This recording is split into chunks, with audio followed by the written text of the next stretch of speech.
Энэ жил ангаа ухааны боловсрол олгох 12 ихтэй сургуулийг 9 чиглэлээр 3000 гаруй оюутан төгсжээ.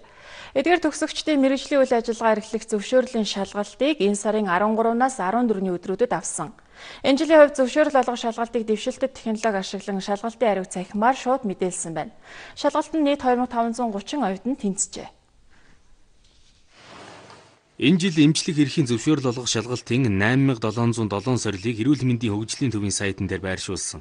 Шалгалтын сорилыг олон нийтэд нээлттэй ил тод байршуулсан нь оюутнуудад тулгардаг олон асуудлыг шийдэж өгсөн гэдгийг албаны хүмүүс хэлж байна. Энэ жилийн тухайд бол сорилын сан бол нээлттэй тодорхой байсан.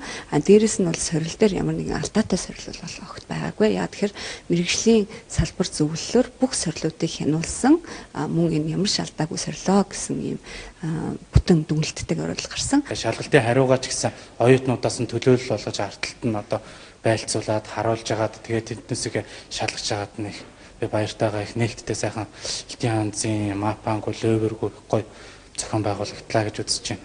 Real time технологиг ашиглан шалгалтын дүнг автоматар гарган тэр дорон дүн сайтан дээр байршихаар зохион байгуулсан нь энэ жилийн шалгалтын онцлог дэвшил болсон гэдгийг зохион байгуулагчид болоод шалгуулагчид хэлж байна. Шалгалтанд тэнцсэн төгсөгчдүүд мэргэжлийн үйл ажиллагаа эрхлэх зөвшөөрөл гартал сайт дээр тавигдсан дүнг ашиглан ажлын байранд очих боломжийг бүрдүүллээ.